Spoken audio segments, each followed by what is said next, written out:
Design for disaster. The story of the Bel-Air conflagration.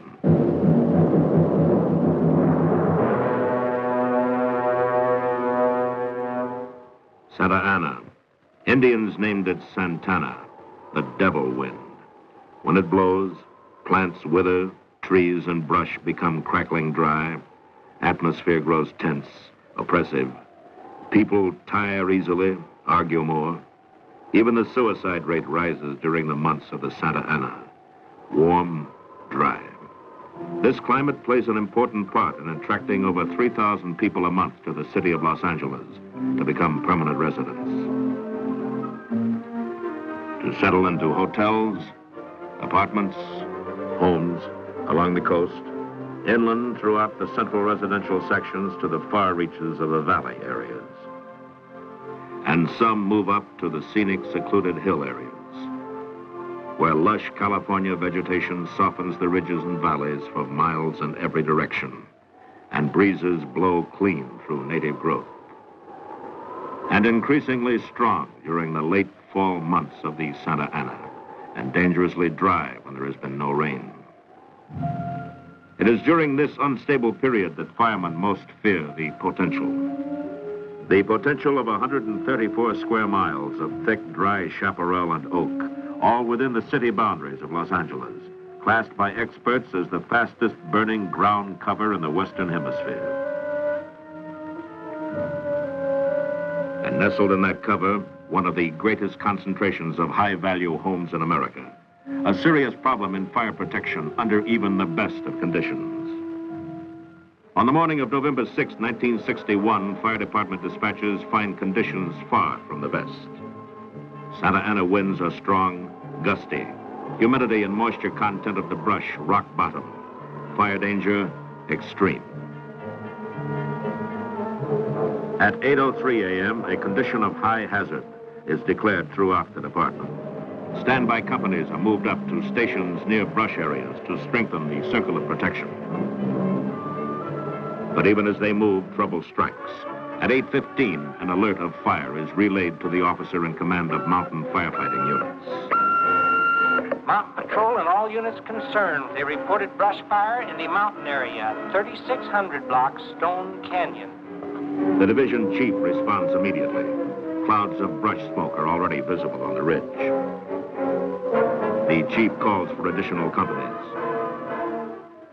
The fire, starting from its point of origin north of Mulholland on Stone Canyon, spreads out along canyon walls in three directions. First arriving units succeed in stopping it on the north, east, and west flanks before it reaches threatened homes. But there is no stopping it on the south. Winds are driving the flames fast and hard toward Mulholland. The chief declares a condition of major emergency. The master plan of defense against a serious brush fire begins. Support from air tankers is requested. 15 additional engine companies roll out. All key personnel are alerted and special mountain firefighting equipment dispatched. Deputy and division chiefs move up to take command of field units as radio messages crackle in. The fire is over the top. It's heading straight down Stone Canyon. Engine 31, 45, 46, and 67 move directly into the fire. Fire has jumped Mulholland at the crest of the Santa Monicas, headed toward Bel-Air. To these men, brush fires are routine, but this one is pushing them hard. The flames take a run along the canyon slopes, heading uphill toward the ridges. Firemen with high-pressure hose streams knock the fire down as it tries to make the jump as it did over Mulholland. But in the canyon between, along the wide sweep of fire front traveling unchecked with the wind, there lies the problem. Rough terrain impedes fire crews in meeting the flames head-on. Fire fans out to sweep up canyon walls, threatening residential areas ahead.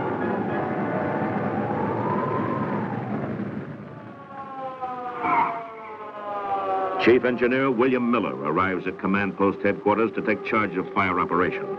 A quick size-up of conditions prompts him to order everything available into the fire.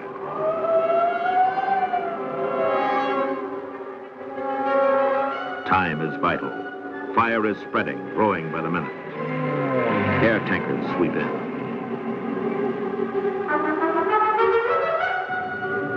Fire danger is compounded by ground winds, the Santa Ynez driving through at 50 miles an hour to hurl burning brands ahead of the main front. 100, 200, 300 feet ahead, other blazes are starting, spot fires that appear from nowhere. All off-duty firemen are recalled to hold back what may come if the wind plays tricks. And the wind does.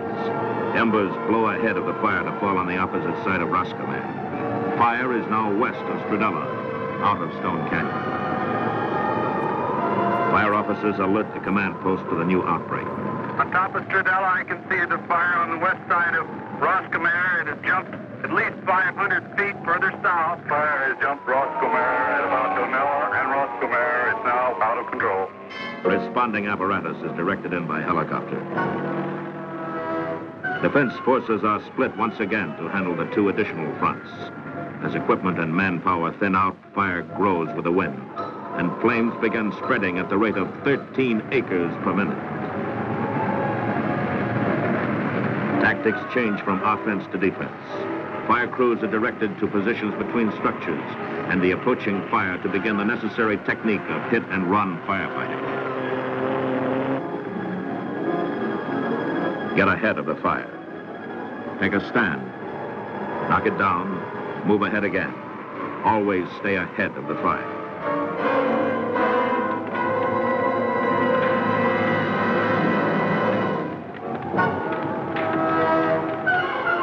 Firemen, almost in the dark, fight to keep flames confined with single homes.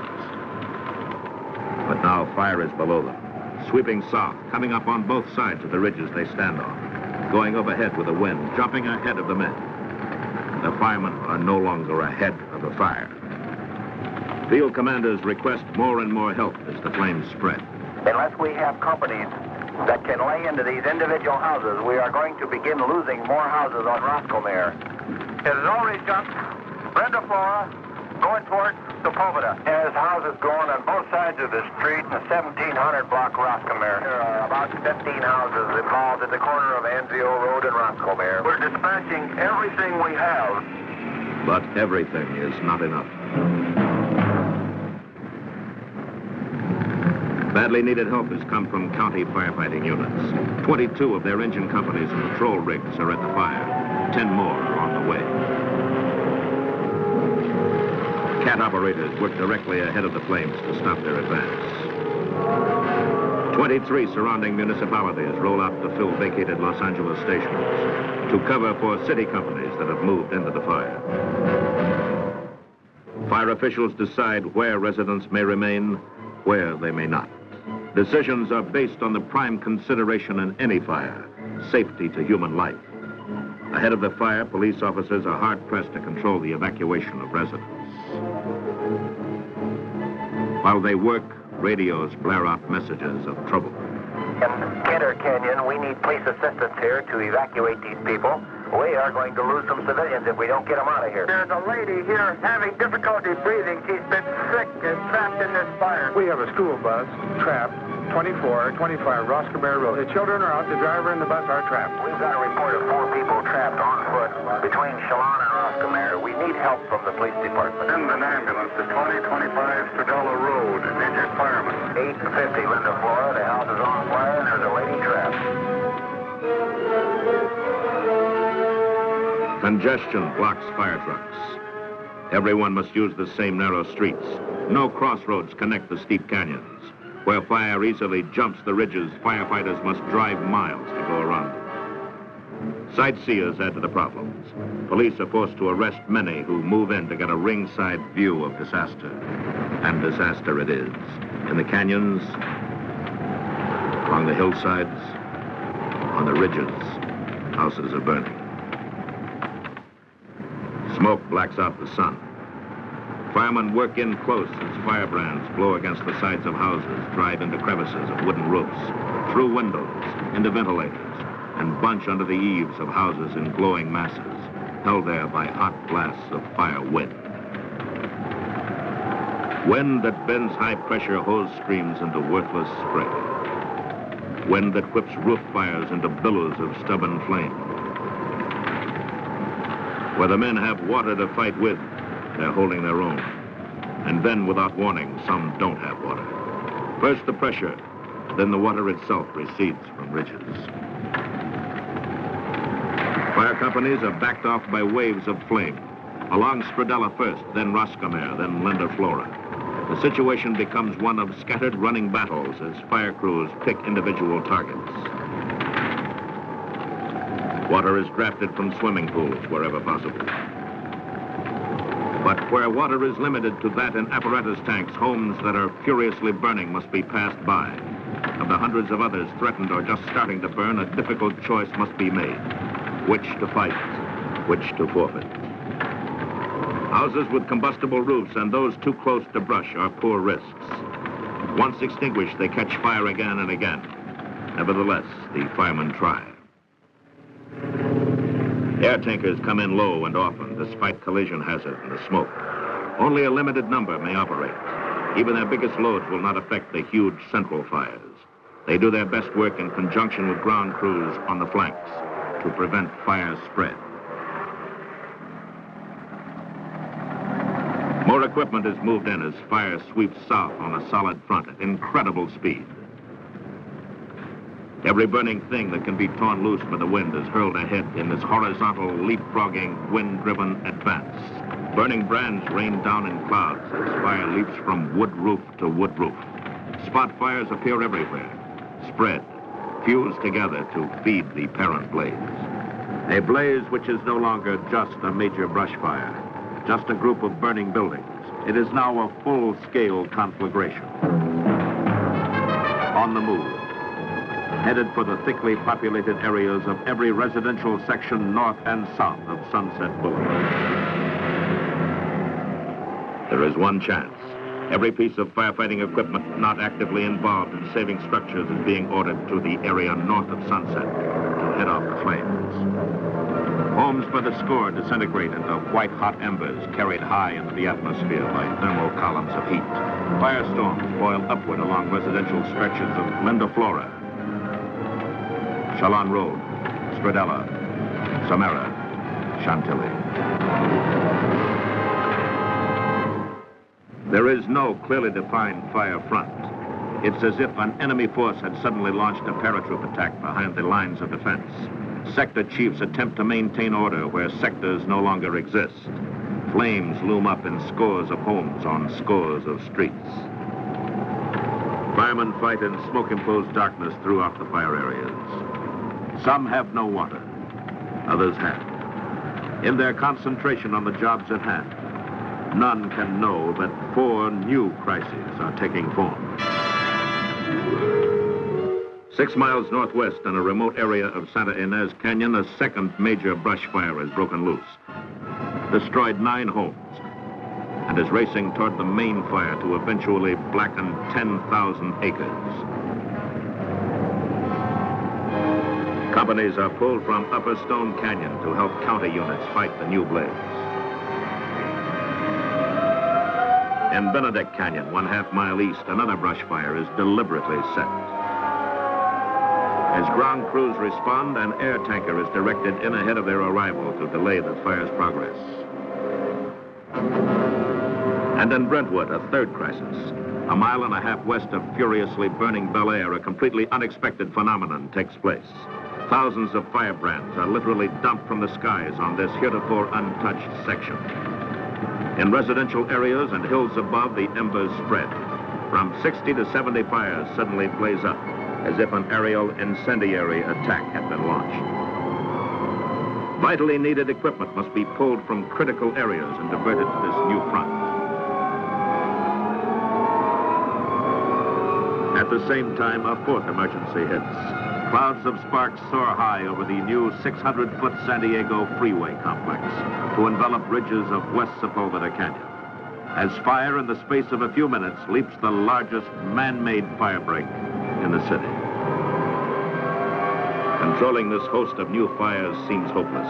Everything possible is being thrown into the path of a conflagration that will not stop. The county, civil defense, and neighboring municipalities are taxing their own fire defense to the utmost in this fight against time and a 20-mile perimeter of sweeping flame. Men do not know where the fire stops or where it begins, or how far it will go, or how much longer. Moraga, Cantor Canyon, Bundy, Taggart-Tail. Too many streets, too many homes, too many fires for only 3,000 men to fight. And to these men, the whole thing seems unreal. This is the heat that will not cool, water that will not quench, wind that will not stop. This is a fire that simply will not be whipped. And then in late afternoon, they get their first break. The Santa Ana diminishes. The racing fire slows to a run. And those still left in the burn area get a look at the path it has traveled. But there is no time for contemplation. Fire is still burning heavily on the south and west flanks, still moving. In the early evening, the wind changes, grows stronger, swings the fire west, then northwest. In its path lies the long, deep richness of Mandeville Canyon, one of the most heavily populated, most exclusive, most hazardous canyons in the Santa Monica Range. As darkness moves in, apparatus is safely withdrawn from the burn, manned by tired crews and shuttled into the mouth of Mandeville. Firemen stand by their lines as they watch a sky full of smoke turn red from embers and reflected flames. Fire once again is on the rampage. Like devils running before the wind, flames begin their climb to the top, to crest over the ridge, shoot skyward, and start down into Mandeville on a direct run for the homes below. And the fight begins. Firemen battle to keep their positions between homes in the first waves of fire as flames boil overhead to sweep the West Canyon wall.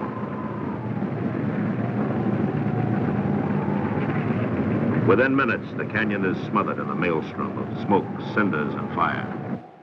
And below, as more equipment moves in, firefighters again take beatings in their stand between homes and fire. Paint blisters, hose lines char, fire coats are scorched and endurance tested, but the lines hold, and the men hold, and the homes still stand after flames have blackened the canyon walls.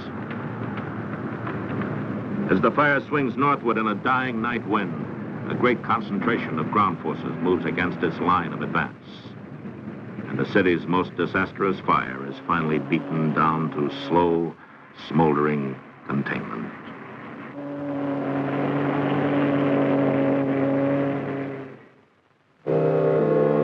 On November 7th, the morning sun reveals the ruins of what yesterday were homes and trees and irreplaceable possessions.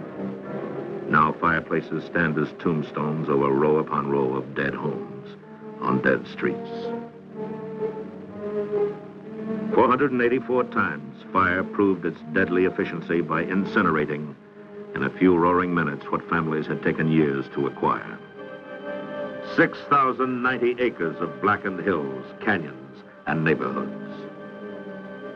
Over 3,000 men, 240 fire vehicles, and 16 aircraft tried to stop it. Did stop it, but only after a hard driving Santa Ana died down and gave them a chance. They broke the fire's back in 12 hours, saved over 2,200 homes, a major college. Not one single life was lost. Not one critical burn case reported. Firemen had set a new record according to national fire experts. But still, people wonder. Fire victims, as well as those who merely read about the fire, ask the same question. How can a brush fire get so far out of control within a well-protected city and do the things it does? Let's analyze this fire and see what did happen. Some phases are difficult to explain.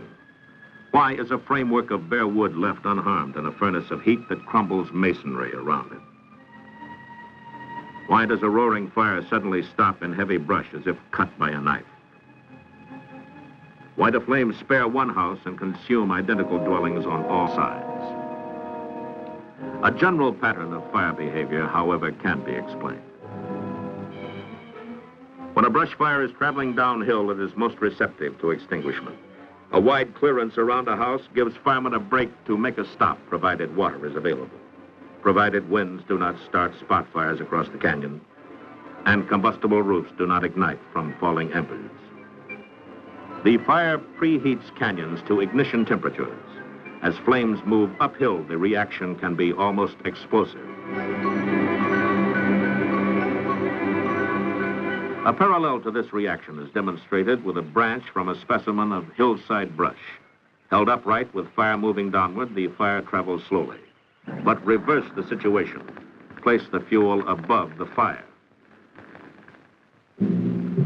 On a hill fire, burning brands carry over the top to start spot fires on the opposite side. Where those spot fires merge with the original blaze, you'll see fire that leaves only chimneys and brickwork. And no amount of wetting down can stop it. Now let's take another look at fire in action. Brush fires create their own wind. Turbulence and heat bring winds of tornado velocity. Erratic, twisting, treacherous, and unpredictable. Even seasoned news cameramen can be trapped. Where these fire drafts are further compounded by the Santa Ynez, results can be disastrous. On the morning of November 6th, Santa Ynez winds were moving in a southwesterly direction from desert to coast. At the same time, numerous ridges of the Santa Monica's were channeling ground winds almost due south. So it was that winds were traveling in two directions at the time of the fire. When the fire reached Bel-Air and consumed homes in such numbers that firestorms resulted, thermal heat lifted burning shingles and brands 2,000 to 3,000 feet in the air. Caught in the upper-level wind currents, these burning brands were carried well over a mile across Sepulveda to rain down onto the Brentwood area. Scores of spot fires began spreading to present a new crisis. This action is demonstrated in these pictures taken by UCLA's meteorological department. Now the same picture increased to many times its original speed. Deep within the smoke, burning shingles carry a mile and a half to start new fires, as shown by black smoke columns, which grow to join the main fire, approaching from the east. This leapfrog phenomenon, coupled with powerful ground winds, created a unique fire problem. As one of the nation's foremost conflagration experts puts it, no one has ever faced this problem before. No definite line of defense could be found, and when a chain reaction of this type occurs, a fire department can do nothing more than pick out individual houses and try to save them.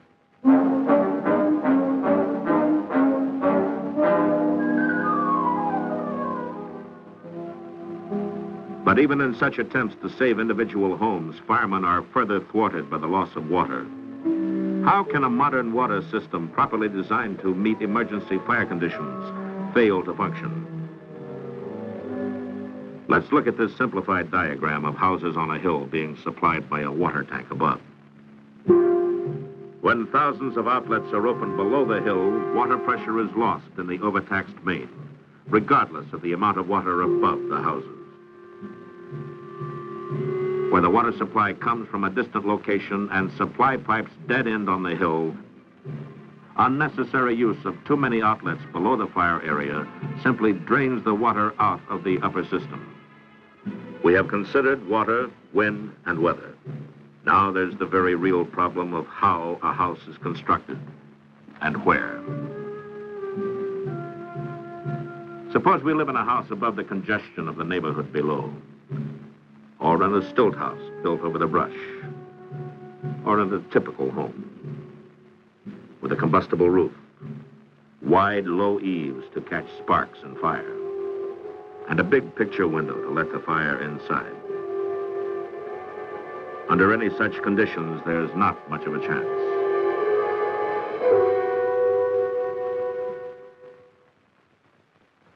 In 1959, experts from the National Fire Protection Association surveyed portions of Los Angeles.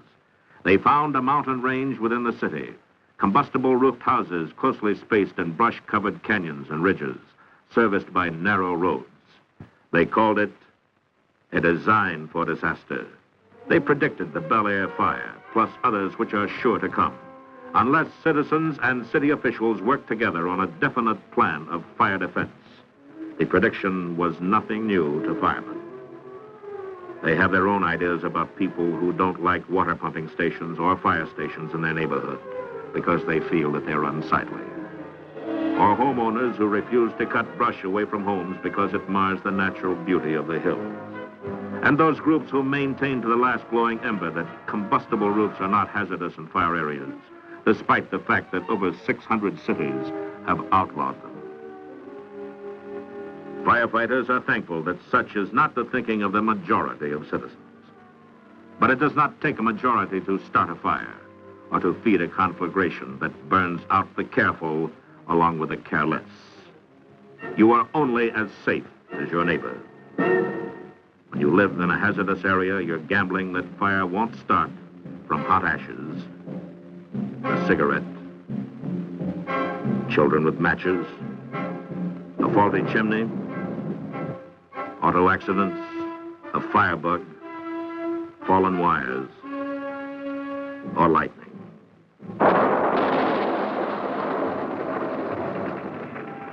These are the odds.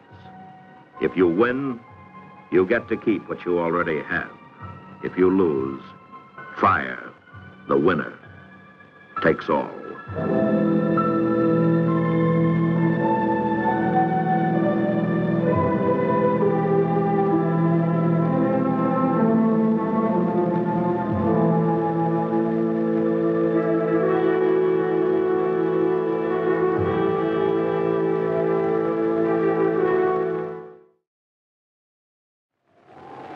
Design for Disaster, the story of the Bel-Air conflagration.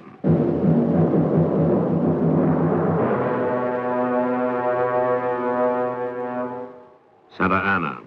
Indians named it Santana, the devil wind. When it blows, plants wither, trees and brush become crackling dry, atmosphere grows tense, oppressive. People tire easily, argue more. Even the suicide rate rises during the months of the Santa Ynez. Warm, dry. This climate plays an important part in attracting over 3,000 people a month to the city of Los Angeles to become permanent residents. To settle into hotels, apartments, homes along the coast, inland throughout the central residential sections to the far reaches of the valley areas. And some move up to the scenic, secluded hill areas, where lush California vegetation softens the ridges and valleys for miles in every direction, and breezes blow clean through native growth. And increasingly strong during the late fall months of the Santa Ynez, and dangerously dry when there has been no rain. It is during this unstable period that firemen most fear the potential. The potential of 134 square miles of thick, dry chaparral and oak, all within the city boundaries of Los Angeles, classed by experts as the fastest burning ground cover in the Western Hemisphere.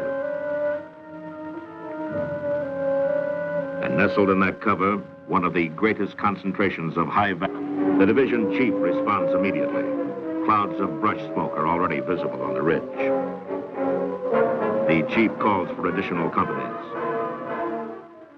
The fire, starting from its point of origin north of Mulholland on Stone Canyon, spreads out along canyon walls in three directions. First arriving units succeed in stopping it on the north, east, and west flanks before it reaches threatened homes. But there is no stopping it on the south. Winds are driving the flames fast and hard toward Mulholland. The chief declares a condition of major emergency. The master plan of defense against a serious brush fire begins. Support from air tankers is requested.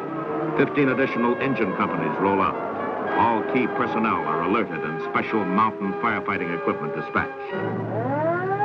Deputy and division chiefs move up to take command of field units as radio messages crackle in. The fire is over the top. It's heading straight down Stone Canyon. Engine 31, 45, 46, and 67 move directly into the fire. Fire has jumped Mulholland at the crest of the Santa Monicas, headed toward Bel-Air. To these men, brush fires are routine, but this one is pushing them hard. The flames take a run along the canyon slopes, heading uphill toward the ridges. Firemen with high-pressure hose streams knock the fire down as it tries to make the jump as it did over Mulholland. But in the canyon between, along the wide sweep of fire front traveling unchecked with the wind, there lies the problem. Rough terrain impedes fire crews in meeting the flames head-on. Fire fans out to sweep up canyon walls, threatening residential value homes in America. A serious problem in fire protection under even the best of conditions. On the morning of November 6, 1961, fire department dispatchers find conditions far from the best. Santa Ynez winds are strong, gusty. Humidity and moisture content of the brush rock bottom. Fire danger extreme. At 8:03 a.m., a condition of high hazard is declared throughout the department. Standby companies are moved up to stations near brush areas to strengthen the circle of protection. But even as they move, trouble strikes. At 8:15, an alert of fire is relayed to the officer in command of mountain firefighting units. Mountain Patrol and all units concerned. They reported brush fire in the mountain area, 3600 block Stone Canyon.